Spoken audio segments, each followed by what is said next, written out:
Hey class, this is Gigi from Kauai Community College. This problem has to do with the antiderivative, and it is saying that a rock is like falling off a cliff and then it hit the ground at 150 feet per second. What is the height of the cliff? That's the question. Okay, so you would assume that a rock is falling from up here down, right? And this is what the height of the, this is the height of the cliff, and this is the ground. Okay, so this is the ground, and that's the height of the cliff. Okay, then it's falling and falling, and it hit the ground right here. Okay, and when it hit the ground, the velocity at that point is 150 feet per second. Okay, now when it hit that point, we would say that S of t is 0 when it hit that point. Okay, where this right here is some feet, right? It started out at some feet high. Now, when the rock starts to fall, we would also say that the initial velocity is 0 because it's just hanging on there and then all of a sudden it falls. So it doesn't really have a push to it. It doesn't have an initial velocity. So you can assume that the velocity at the initial velocity is 0. Okay, so, and also when we have free fall, the only thing that has to do, that is affecting free fall is gravity, right?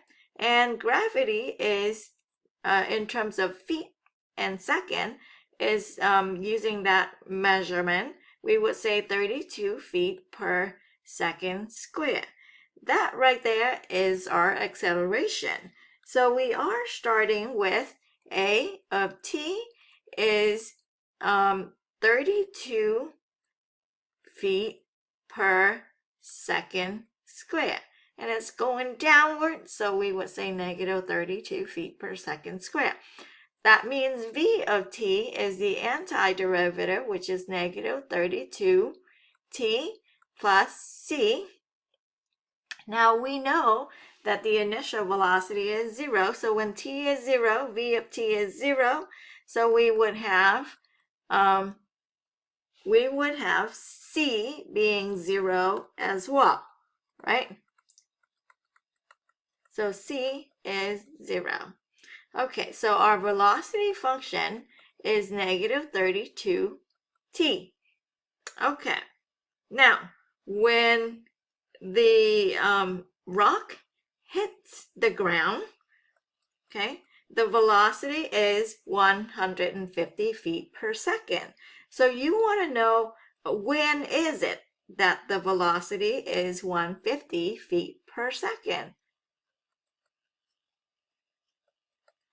Well, that would be when it hits the ground. So it hits the ground as negative 150 over 32, that many seconds later, okay?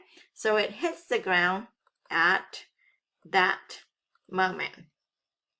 Okay, now we would say S of t now is going to be negative, and we would say if I had to start, here's when I have to take the antiderivative.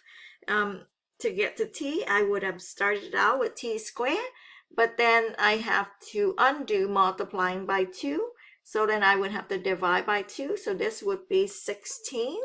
32 divided by 2 is 16t squared plus some constant d. Okay, now let's check to make sure.